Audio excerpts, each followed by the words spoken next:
Sound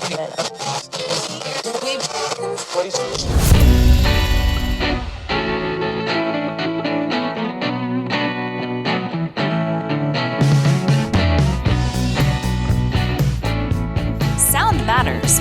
Be heard. Welcome to the podcast where you get exclusive behind-the-scenes tips to make your own show sound truly spectacular. This is Podtastic Audio. Hey, what's happening? How are you doing today?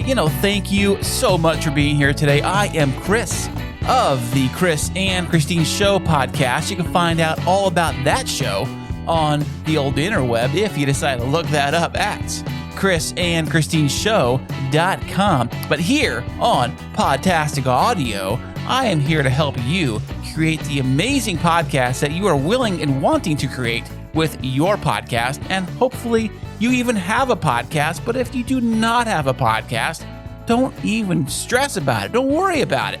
I'm here to help you. So we're along for the ride together. We're trying to figure this thing out, and I'm here to help you make amazing sounding audio with the basic, simple gear that you already have right now. And there's one major, simple piece of gear that I would recommend that any and every podcaster pick up today. If you're starting out, you're like, I don't know which gear I need to get with, or what they need to start with, what I need to do.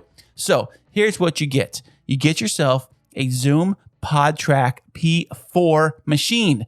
They are simple, powerful. They can do a plethora of things for your podcast, for audio. You can connect 4 microphones to it, XLR. You can do multi-track recording right onto the device. It runs on batteries. The audio is very good. You can run Zoom calls through it. Basically, anything playing through your computer, you can record onto it too. Like if you want to tape stuff off the YouTube or something, you totally can do that with a Zoom PodTrack P4. It can do quite a lot of stuff, and it's only $150 right now as I record this. It's been on sale.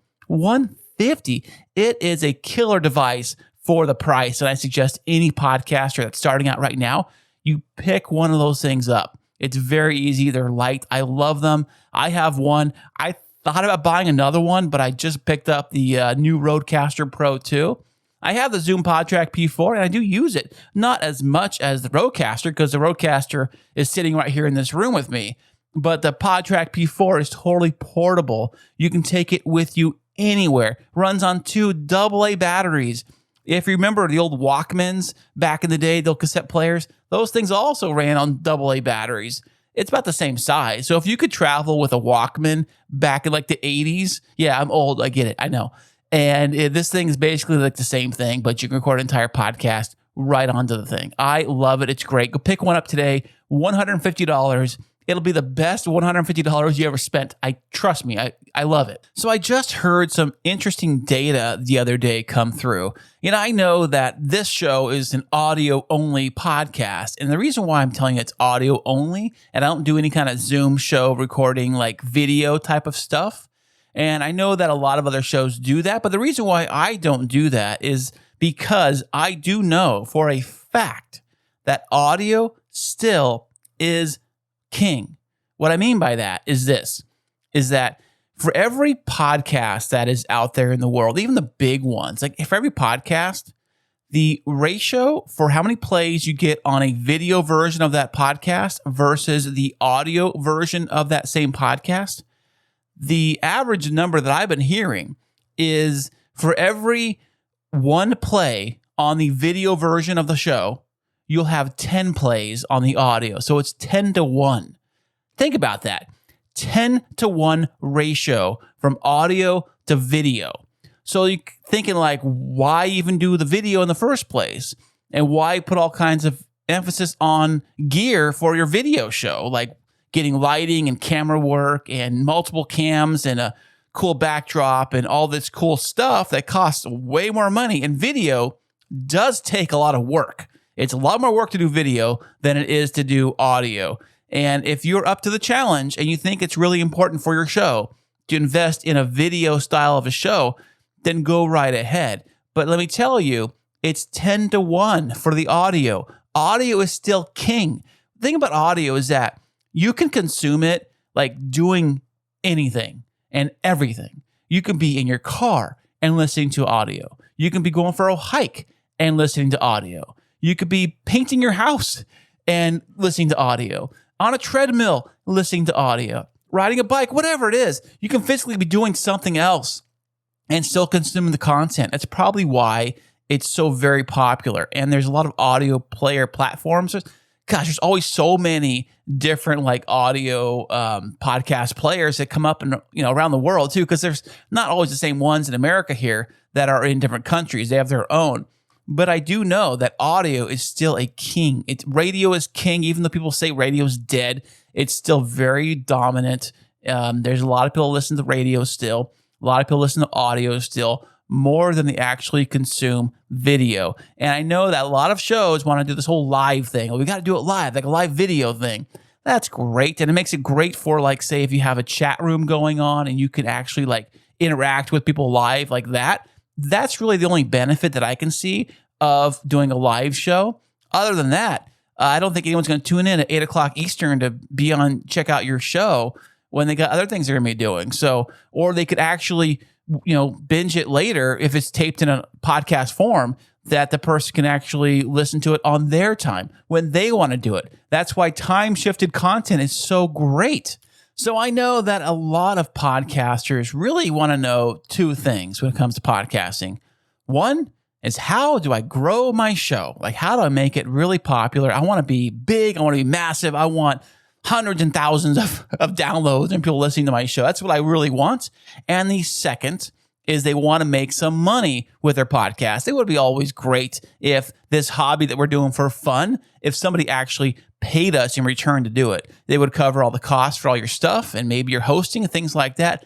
Now, growing your show and making money with your show, usually you can't do one without the other. That's kind of the way it works. So today on Podtastic Audio, I had a chance to sit down with Adam Adams. He does the podcast on podcasting. It's called The Podcast on Podcasting.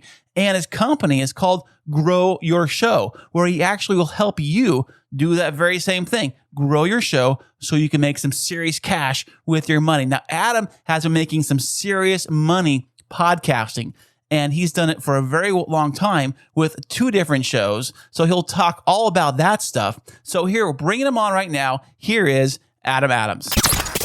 So today I am joined by Adam Adams, and he has the show Grow Your Show podcast. He's all about helping podcasters. How are you doing today, Adam? I'm doing excellent, and I have to correct you already. Oh, already? But don't be mad. Okay. Don't be mad.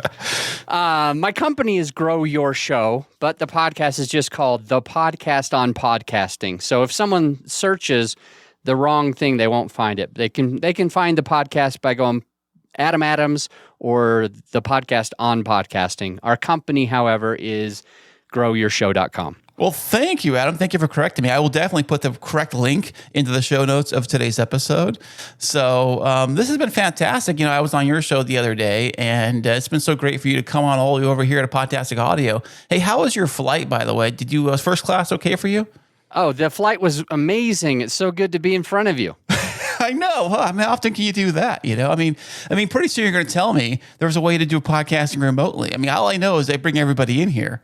Well, that's how I do the show. I mean, if there's a better way, let me know. I don't know. Well, it's getting expensive. It gets expensive. Keep all these doing flights. that.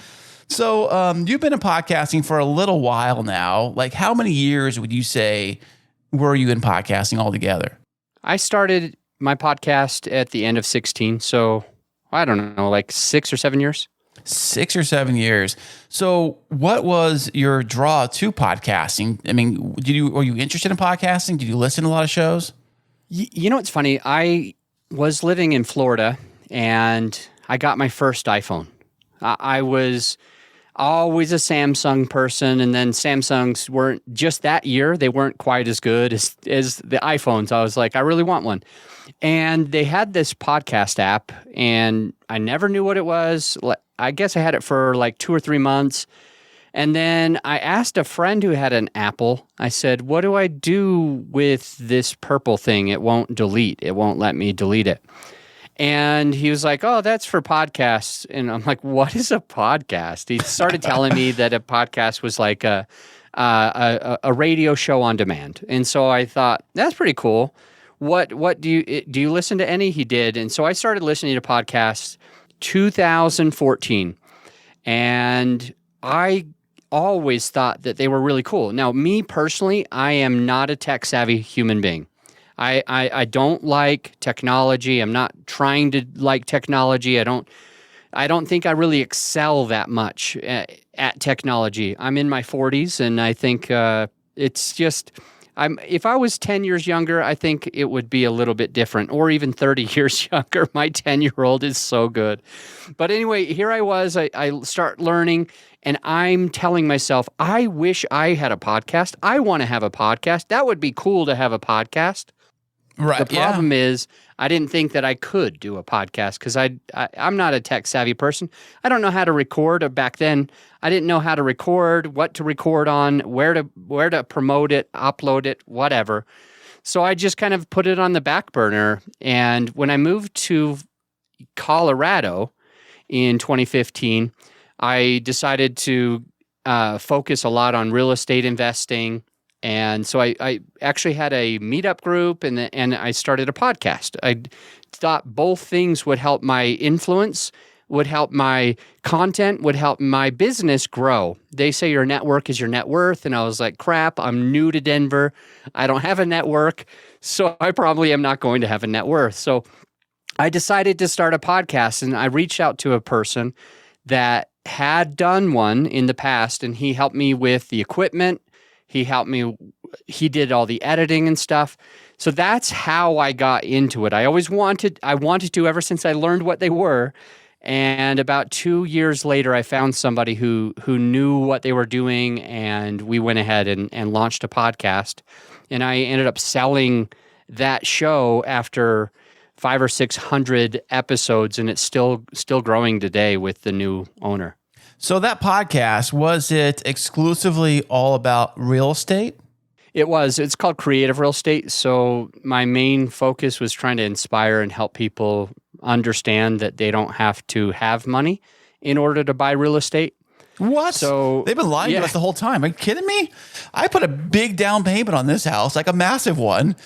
Wait. Oh, bro, I mean, not that we're really talking about real estate on this episode, but just real quick, I've purchased over $100 million of real estate and probably put less than $100,000 of my own money in order to do that since 2005. Since 2005 through 2022, 2023, $100 million at least, but less than $100,000. So way. It's definitely possible, and you just have to find the right partners. You have to find the right sellers, and it's kind of cool because you're actually helping people. You're helping people. For example, you're helping a seller who couldn't sell to regular people, like the normal person, because you can be creative. Now you can give that seller a higher price, but you do it on terms, whereas like they're actually going to end up getting more money, or they're going to end up saving more in taxes. They're going to end up making cash flow for a longer period of time. There's all these different ways to do it or benefits to it. And I've bought so many different properties. I even bought a $10 million apartment community. It's like 250 units. And with zero of my own money, and wow, but I that's still amazing. Obviously, I would think you'd have to have excellent credit score to pull it off, right? No, you don't. For a long time, so in the very, very, very beginning, I had a good credit score. I was managing my money well. I was young. I didn't have kids. Nothing had ever happened. My mom bought me a car and put my name on it right when I was 16. All of my credit cards were paid on time and everything else like that. So I did have decent credit back then. It was in the low sevens, which is about as high as you can get when you're that age. But it was in like the low sevens, which is still good, still above 720, which you can pretty much get whatever you want. So the credit score was good. And I still had to do a creative deal because I started a company it was what I'm trying to remember the name. It was actually called Adams Services. Random. I didn't have a good enough. That's kind of like broad. It's a broad. Anyway, so we were a handyman company. I had 13 employees, and I was in college, and we were actually pulling in quite a bit of money. So me as a college age student, I was netting a little over $20,000 a month. No way. So that's pretty good. It was kind of cool. It was neat because I made every month what most of the people that were going to the college made in a year. Every single month I would make their annual income, and it was a lot of fun. This is the problem, though. When I went to buy this triplex, none of the banks would finance me because it was in 2008, and there was a lot of problems. And right. so they were like, even though you got a good credit score, we need to make sure that you have your business for at least over 2 years. And it was only a year and a half old. So we were coming up to the second year, but they needed 2 years of tax history. So they're like, I just couldn't buy it. So what I ended up doing back then is I reached out to somebody that my handyman company was serving. So we were doing all of the baseboards and molding, and we did a whole bunch of other stuff for him, like a little bit of plumbing, a little bit of electrical, wiring up some lights, some switches. And this was the third project. Well, I was in the third project and the second project for him at the same time. But he was like telling me that he had all this money and he wants to keep buying here. And I go, would you ever want to partner with me? I can't find a bank that's going to give me the money. I've got good credit, but I can't find a bank that's going to give me the money.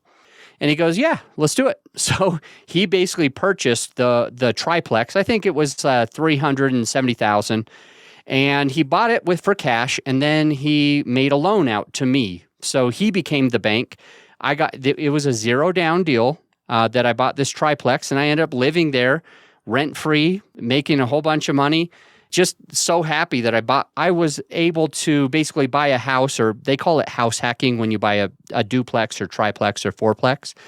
So I basically was house hacking, and I didn't have a monthly bill. Everything was paid for by my tenants from the other two units. So that's great. It is not hard at all. There is so many ways to do creative real estate. And I just want anyone who's listening just to know that there is ways to do it.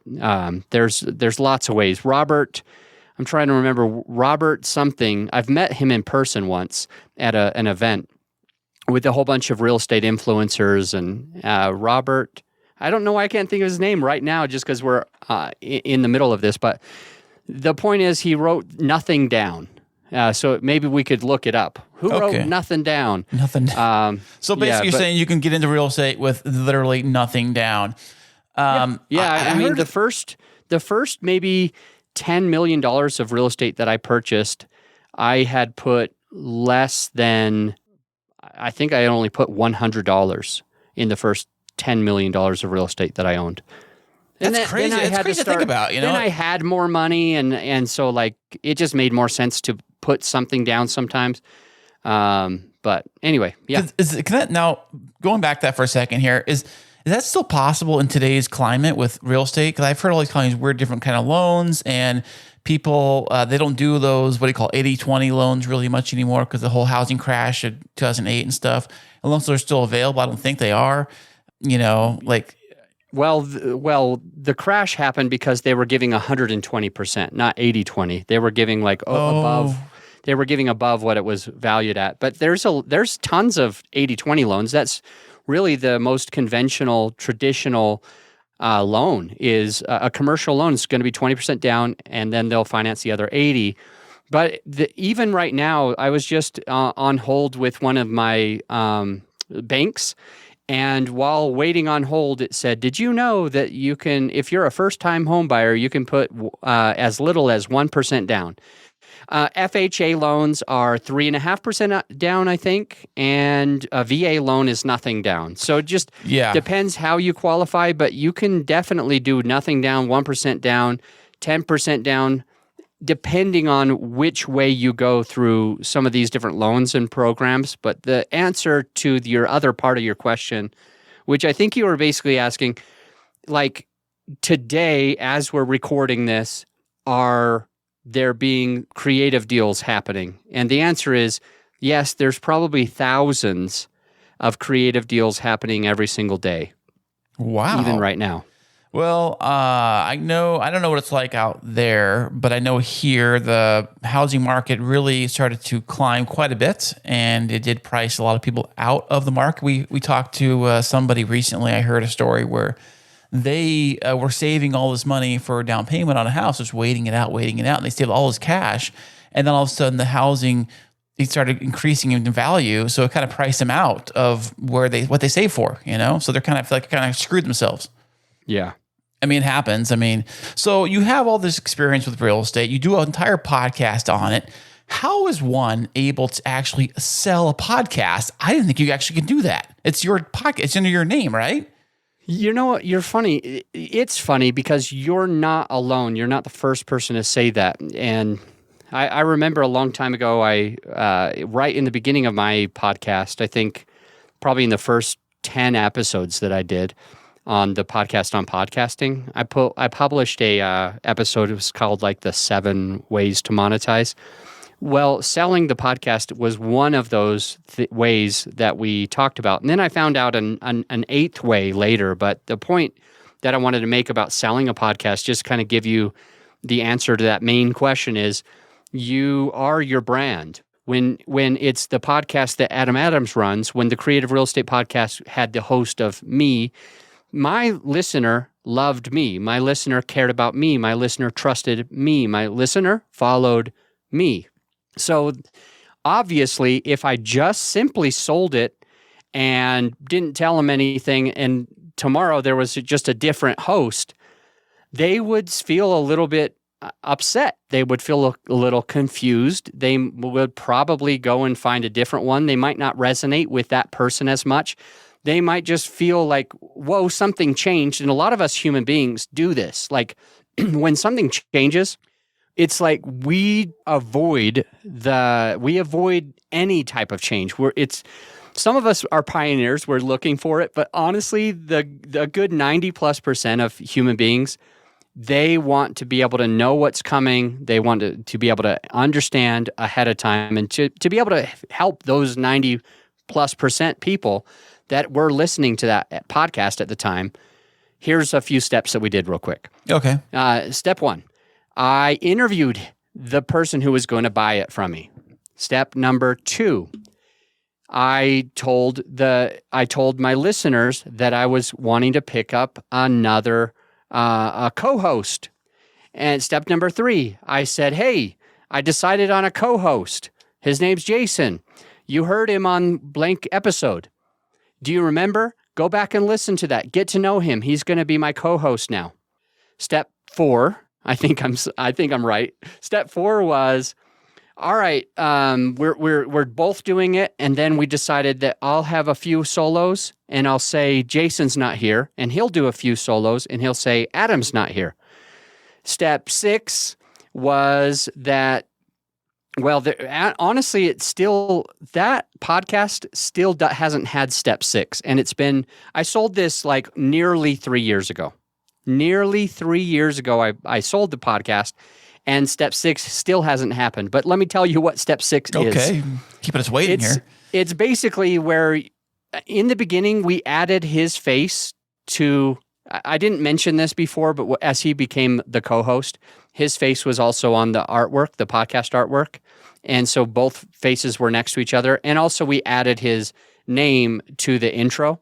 As he goes to sell it now as it's just his, and I haven't really been on the podcast for a while, he has 2 final steps for step 6 to happen, where he basically takes my name off and re-records the intro to the podcast where it says, here's your hosts, Jason and Adam. It'll just say, here's your host, Jason.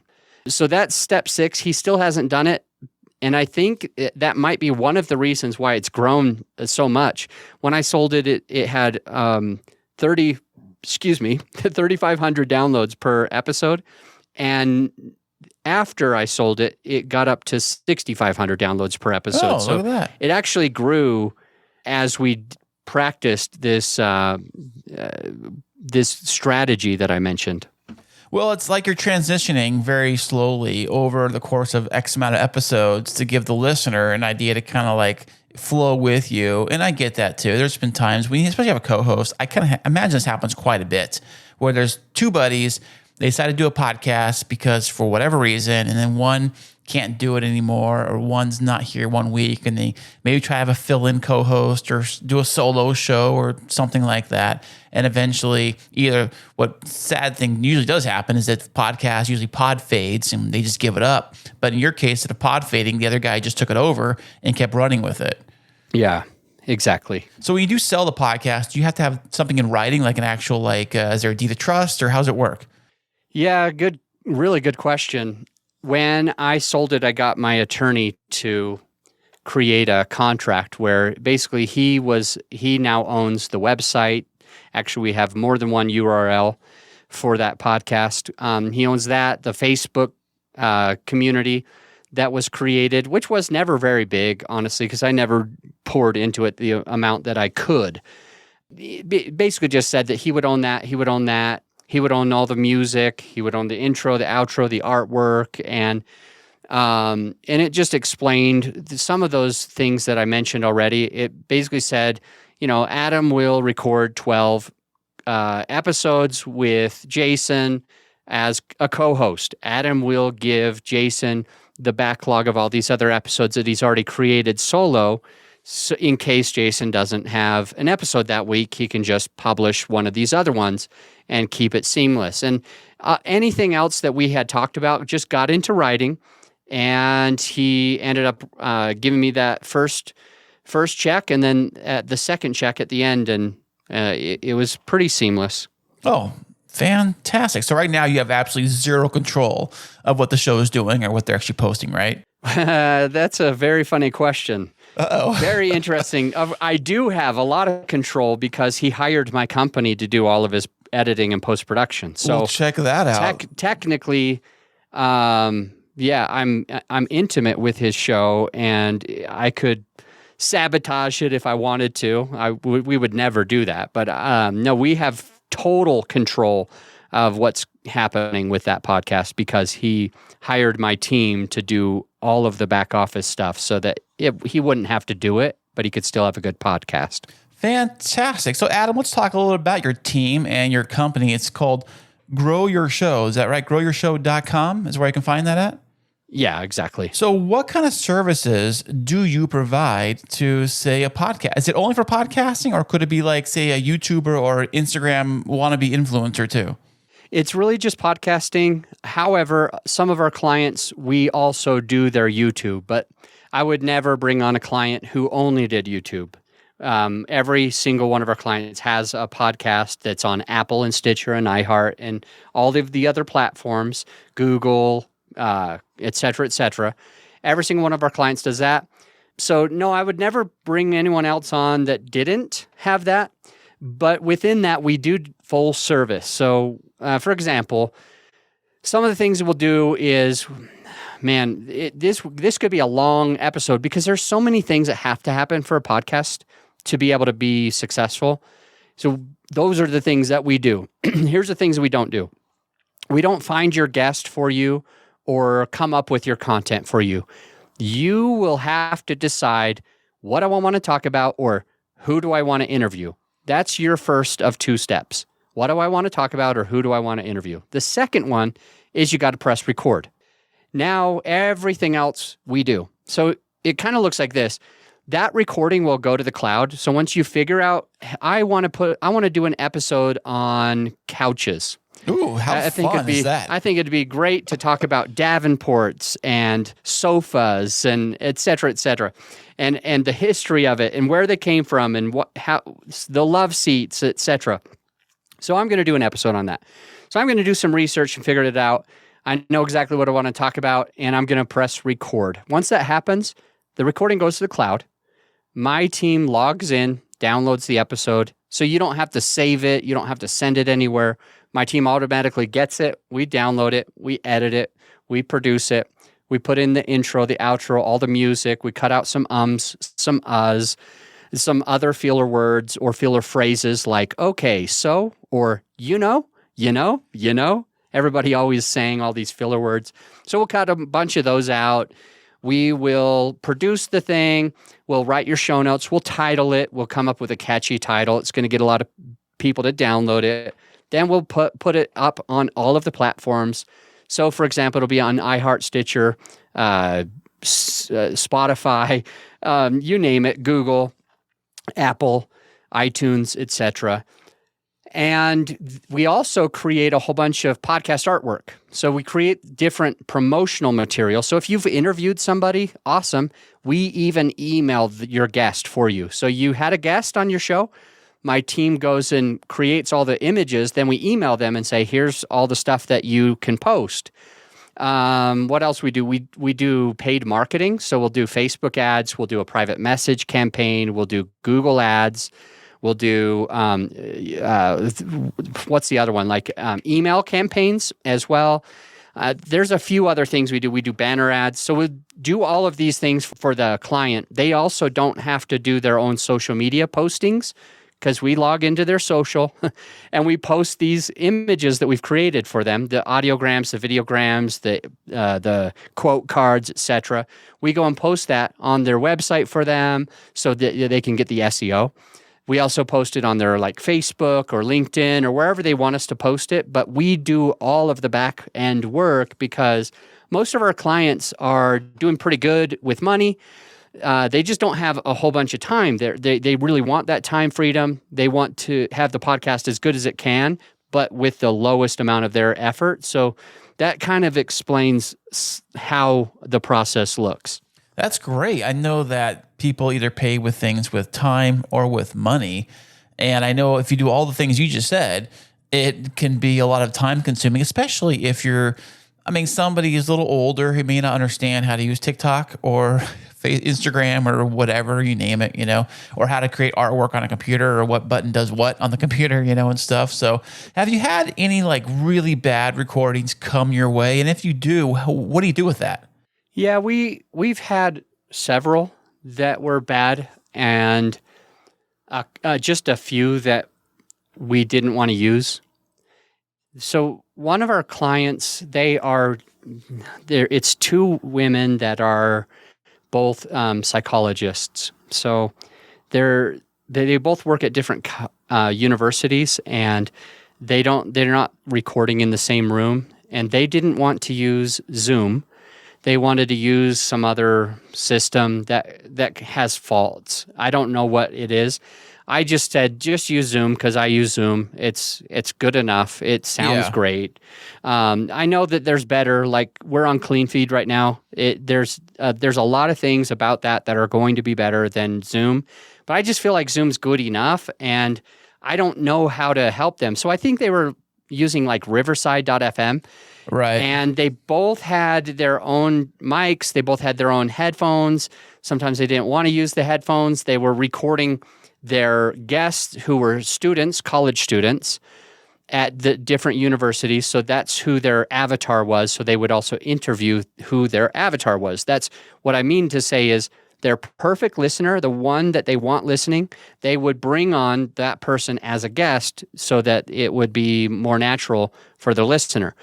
The issue is that some of these college students with amazing stories, just really cool things that happen to them or interesting things that happen to them, deaths in their family, homelessness, switching majors, and anything and anything. They talked about like sex and what was going on at the universities, and they talked about just dating and what COVID did to dating and just so much. Testing, etc. And it was really very interesting. But a couple of those, because these college students, they don't really have the equipment. All of my guests are all podcasters. I had you as my guest recently, right? Yeah. Every single one of my guests has a microphone. They already have headphones. But what ended up happening is these two women with their two different microphones in their two different places with, I think it was Riverside.fm that they were using. Not that I'm bashing Riverside by any means. It sounds like you are. I mean, poor Riverside. Everything has some issues, right? Oh, just totally Everything's does, yeah. got pluses, minuses. And so here's the issue. It was, you've heard garbage in, garbage out, because I know that's a big part of this podcast. Right. Garbage in, garbage out.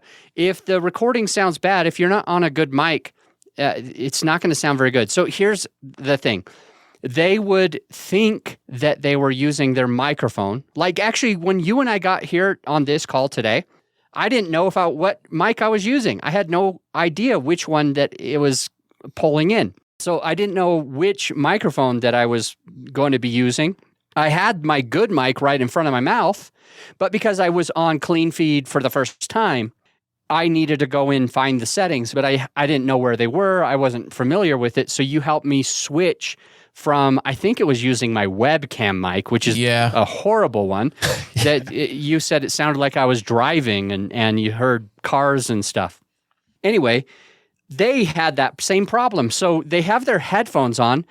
One of them isn't close to their microphone. So here's what it kind of sounded like.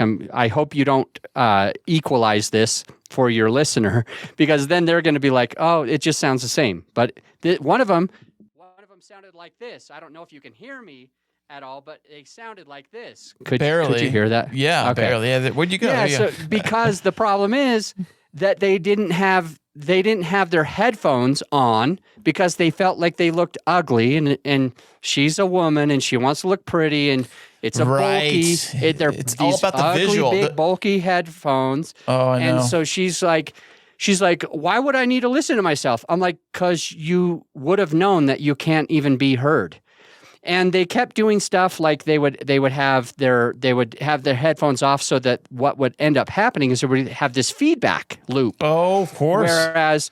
Whereas they would speak or their guest would speak, that sound would go out of their computer speakers, and then it would then get picked back up by their microphone that they weren't using properly.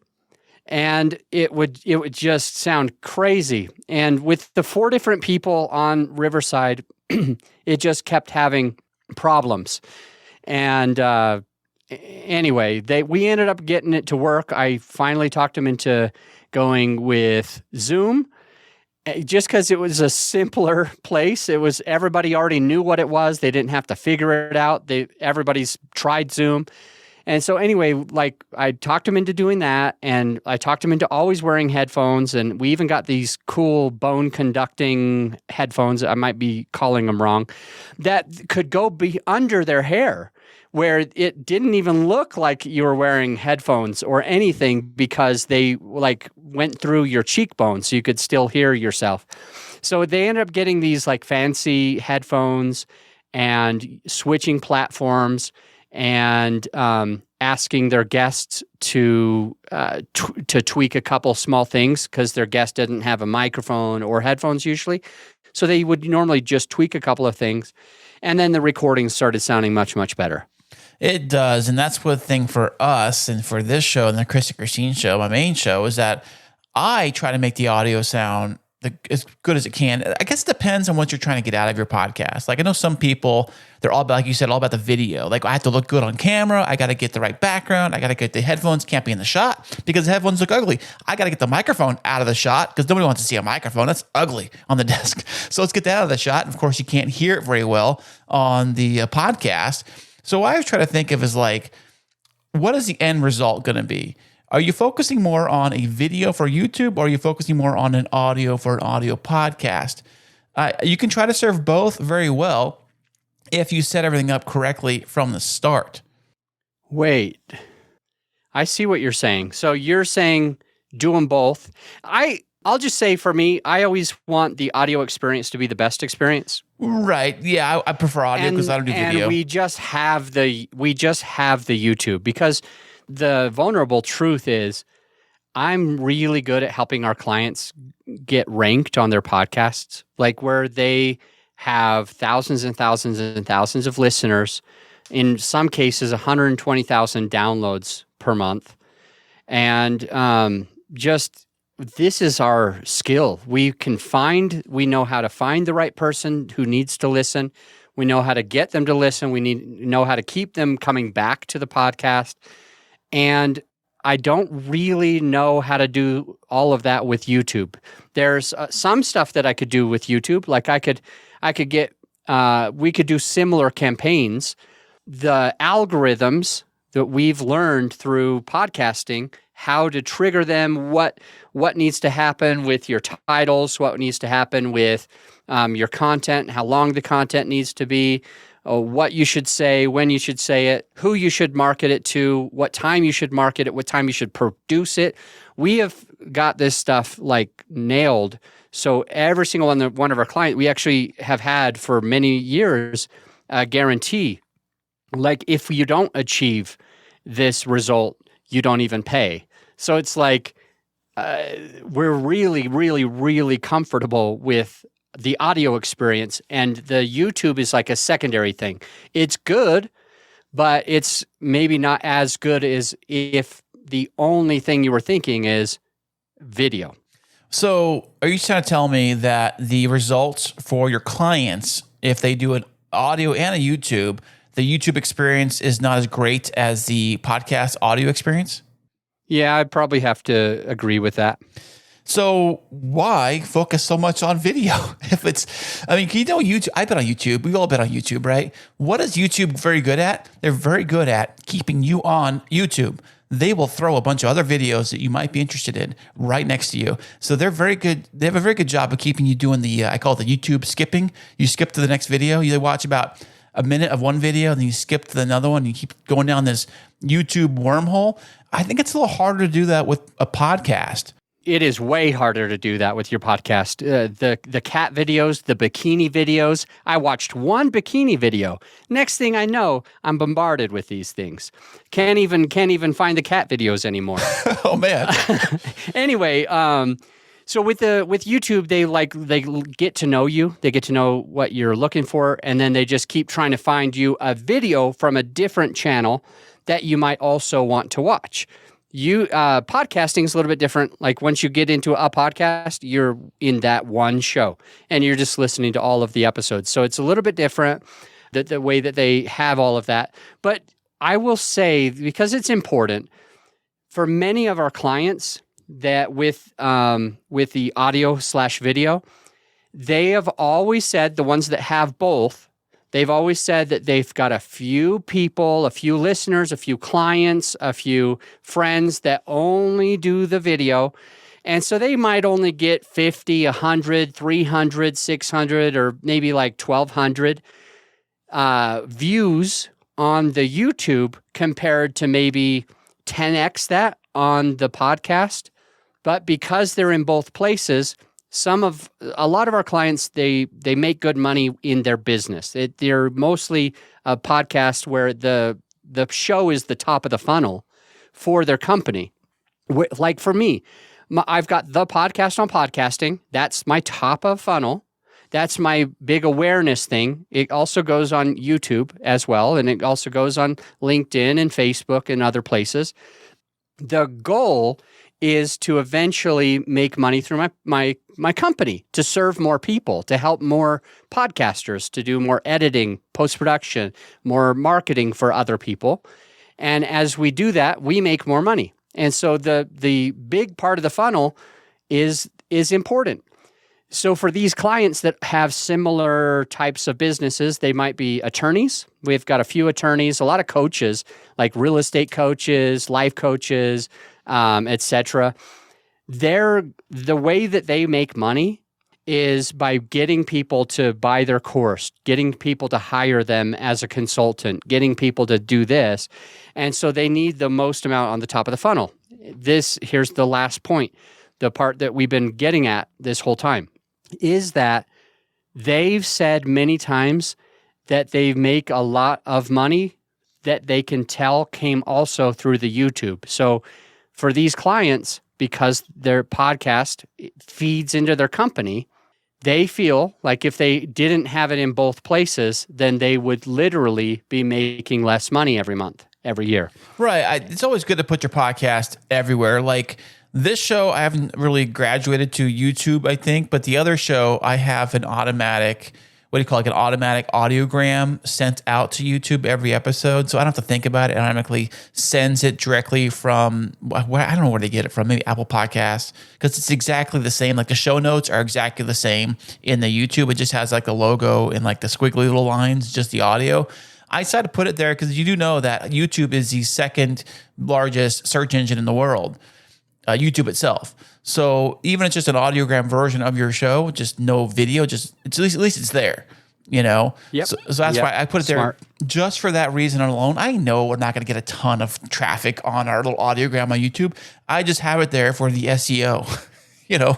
Yeah. Go to town on that. So speaking of money, let's talk about that. So if you were a podcaster that has maybe, let's say, an independent show, like, you know, like a smaller show, you know, say you're, like I'm running these circles with a lot of these true crime podcasts or a lot of these pop culture movie review podcasts. I run in these circles a lot. I talk to these guys a lot.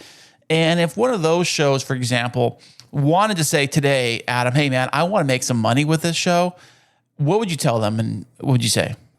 Well, a couple things. One is that they have to have a good listener base. There's two things you can't do when you have a podcast. Two things that you want to do but can't do if you don't have a good listener base. One of them is make money. The other one is help people, make an influence, make an impact. If those people are coming to you, the first thing is just make sure you have the listener base. Now, lucky for those true crime shows, they're one of the most popular shows right now. People are looking for true crime shows. People are interested in that, all of that. So it could be very easy for them to get a strong listener base. But once you have that strong listener base, all they need to do is just have sponsors or advertisers or affiliates so that they can feed into it. So, for example, I'm trying to think of for a true crime. It might be a little bit more general because for the true crime, you're not really trying to speak to an exact person because there's kind of like a lot of types of people that would be interested in that. Right. I was thinking more along the lines of maybe like the Halloween store or something. You know, I don't know. Yeah, no, for real. Like that. Yeah, 100%. Like the Halloween store, even Home Depot and Lowe's, even like there's so much. But the way that they would probably make money is what's called CPM, cost per mil, and this just basically means per 1,000 downloads that they get. They're going to get $20 per 1,000. They're going to get $30 per 1,000. It doesn't sound like a lot, but a lot of these true crime shows end up having hundreds of thousands of downloads, so they might be able to make a few $1,000s per episode. Nice. And just fine with that CPM model. I don't recommend that same way of trying to make money if you have a podcast like mine. I would never have any of those sponsors on my podcast. We make plenty of money through the podcast because we can serve our listener, because we can actually say, hey, if you're ready to do this, give us a call. We'll help you. I would say my podcast has brought in more than 1.5 million for me. No way. And easy. But that's because I serve my listener. My listener calls me. They say, can you help me start this podcast? Can you help me grow my podcast? I've had it for 2 years. It only has, 300 downloads per episode. It's way less than I wanted or expected. And so we can serve our listener by supporting them. So that's how I make money because of my podcast. In fact, it's interesting because this was just this week, but I just paid off 2 mortgages. I've got a couple of rentals, and the bank account just had some extra money that came in through the podcast. And these rentals these were creative deals. Again, I bought these rentals, no money out of my pocket, 100% true. So I buy these rentals and I refinance them. I buy them with a partner. I refinance them with a private lender at 12% interest. Then my partner and I keep buying with that extra money. We keep going and doing more with the loan that we got. And anyway, the point is that at the beginning of this year, about 6-7 months ago, I purchased those houses from my business partners. So then I owned them by myself because the podcast got me enough money that I didn't have to have three partners anymore with these houses. Nice. And then so that was a small amount of money that came out of my personal pocket, but it came because of the podcast. And then was it yesterday? It was 2 days ago. And I went to Chase Bank and I paid off both of these mortgages and a private loan as well. But I paid off both these mortgages, and all of that money came just from the podcast. And it was just like, I've got all this extra money. I don't really know what to do with it right this second. These interest rates are kind of high. I'll just pay them off and then own my rentals free and clear. That is amazing. That is like every podcaster listening right now hears stories like that, and they're saying, okay, how do I do it when it's just me and my buddy Joe and we're just drinking beers, talking about Batman in the basement, sharing one microphone. We got maybe 5 listeners with our cousins, and they're thinking, I want to make some money. How do I do it? Yeah, well, we talked about maybe getting a sponsor. So here, can I go over those 8 ways to make money? Go right ahead. Okay, we already talked about selling a podcast, and we already talked about how to do it. You can have sponsors, which are the best way to think of what a sponsor is part of your team. It's a partner. Think of it, a sponsor as a partner of the show. So it's somebody who obviously shares your avatar. The person that you want listening, they also want to serve. So this is a partner of your show or a sponsor. And generally speaking, the sponsors pay the absolute most. The third way to make money on a podcast is an advertiser. This is not the same as a sponsor. Sponsors or partners, they serve the exact avatar that you serve. The advertisers basically just want to get their brand out all over the place. And they might go to a few different podcasts for that reason. But if you can get a sponsor instead of an advertiser, the sponsor will probably pay a premium because your avatar is their avatar. Interesting. The advertisers, they'll usually pay a little bit less, and they're not a partner of your show at all. They are just advertising. They just want their ads to show up on your show. That's all. So that's number 3. The fourth one is affiliates. And so I've got an affiliate relationship with a bunch of like Amazon and Audible and just different microphones and things that we recommend. We have, and you could easily, on your podcast, you could easily add the affiliate thing with no other issues. And then you can let your listener know, hey, if you are going to get the blah, blah, blah microphone, then do me a favor, support the show by using this link. You won't pay $1 more.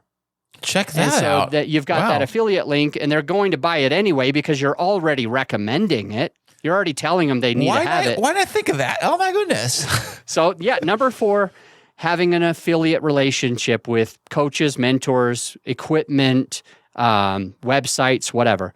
Number 5 is you sell a product. So maybe you've got baseball caps. I'm wearing a shirt which your listener cannot see, but it says, "Ask me about my podcast." It's actually frustrating when I wear the shirt. It's actually frustrating because I forget that I have the shirt on, and I'm walking past people in the store. I'm walking past people at my office. I'm sitting by myself trying to have just a quiet time at lunch, and people come up to me and they're like, "Hey, tell me about your podcast." And I'm like, I'm wearing that shirt. You know, it's funny. I think I have that exact same shirt in my closet. I know what you're talking about.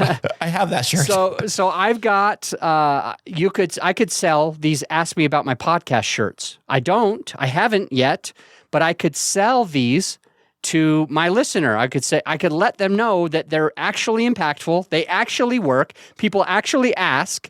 Sometimes it's a little hard because you forget that you have it. But you'll tell more people about your show if you wear these shirts. So go and buy the shirt. I could have that as my 5th thing, sell my own product. I could sell books. I could sell blue light blocking glasses. If I had like a sleep one of my clients is called the Sleep Revolution podcast. And I don't know if they do this or not. I haven't heard that part. But they could easily have like blue light blocking glasses or red lights or infrared lights for your house that could help people sleep a little bit better. They could sell their own brand of melatonin if they wanted, whatever. So just, number 5 is sell products. Number 6 is sell services. Services can be open. Basically, what my company does is a service. The service that we provide is we do all of the back-end office for podcasters so that the podcaster can press record and we handle the rest. We are their easy button. That's the service we provide. Number 6, you could sell services. There's other types of services as well, accounting, etc. I have coaching as a separate thing, okay? Because for me, when somebody joins my team and we do the back office, I don't actually have to coach them. What do you mean by that? Like you don't have to? What I mean is my team would be able to do all of the back office with or without me, which means that it's more of a business where I have 35 employees right now and I work less than 15 hours a week. This week is less than 4 hours for the whole week. Wow. My team handles everything else. So this is like when you sell those types of services, you can choose if you want to be the service provider or if you want to build a business that your team is the service provider. So I sell lots and lots and lots of services. We handle 70 plus clients. This is like hundreds of hours of work, but I only work less than 15 hours, never more than 15 hours in a week. So that's a type of service. But then there's coaching. Coaching is a little bit different. Like you would probably have your people pay bigger chunks of money, $6,000, $12,000, $30,000, $40,000, $150,000. This is a coaching. So one of my clients, his name is Marco Kozlowski. He is a real estate coach. His podcast that we do all the stuff for, it's called Big Fat Real Estate Checks. Marco's really cool because one of his packages that he does and sells, that's the one he sells the most of, is a $150,000 coaching. Just for one call? No, not for a call. It's for a year. Okay. It's to work with him for a year. Okay. But here's the thing. He's got to be on call once a month or twice a month or however long. He has to be there. For me, if I'm selling services, I don't have to be there. I was just writing out my next 2 months. In the next 2 months, not to brag or anything like that. All right, give it to us. What you got? I will be in Jamaica. I will be in Cancun. I will be in where I can't even think of it. Africa. I will be in St. Louis, but that's easy. That's next week. I've got all these trips planned, and it's not going to be that hard because I have a service-based business where my team will do all that. So you could sell those services or you could sell coaching. Now, one of my business coaches, he works about 50 hours a week, most of the weeks, but he's making about $1 million a month. What? So he's working 50 hours a week. That's what he wants to do. This is the lifestyle he thinks is good. He gets a lot out of all of these calls. He does full day calls with some of his clients. He does 45 minutes calls once a week with some of his clients. He does a 1 hour once a month with some of his clients. But all in all, he has coaching calls back to back to back. If you're about to go over on a coaching call with him, he's like, sorry, I've got to go to my other client. Like, we didn't finish this. I got to go. Like, there's nothing else I can do because I already have that scheduled. So, but he's coaching, but he's making a crazy amount of money, literally $1 million a month. That's nuts. That's like nuts. That's like nuts money. I'm not making anywhere near what he's making. I think most people aren't. I like my lifestyle. I like being able to. I go on walks every single day. I haven't. This is the only work that I'll do today. Oh, on Friday. Thank you for letting me be your job today. Is just having this call with you. It's my only appointment. I don't have anything else happening for the whole day. So you're one of my 4 hours this week. Actually, you're 2 of my 4 hours this week. Oh, you're welcome. Which is funny. But that's what coaching is. It's coaching/consulting. It's when you've got to be there. You have these one-on-one calls, but you can charge $6,000, $12,000, $30,000, $40,000, or even $150,000 per call, or per week, or per month, or per year, however you do it. But you've got to be there. You have to be there. If you pass away, it's gone. If you get sick and you have laryngitis, like, you're not going to make as much money. So, but that's still a very valuable way to do it. You can do coaching. So if it's a real estate podcast, you can coach people on real estate, whatever. And then the last number 8, coaching was number 7. Right. The last number 8 is interviewing. I just learned about this. There's a guy who doesn't even have that big of a podcast, and he charges $300 to come on his podcast. Now, I went on JLD, Entrepreneurs on Fire. So recently I was on EO Fire with John Lee Dumas. And it's funny because I applied, and they came right back at me and they said, "You made it." They get 200 people. And now, I had a relationship with him already. Like, he's been on my podcast. We've seen each other at when I was speaking at a podcast movement community event, and so was he. So, like, we got to know each other. But the point is, they said, "Yeah, let Adam in. We know him." But I still had to pay $3,500. Wow. So JLD, he doesn't, unless JLD's like reaching out to somebody like Barbara Corcoran and is like, "Please come on my podcast. I'll give you $100,000. That'll happen. But he reverses it where even if he likes you, he likes me. He's known me for a couple of years.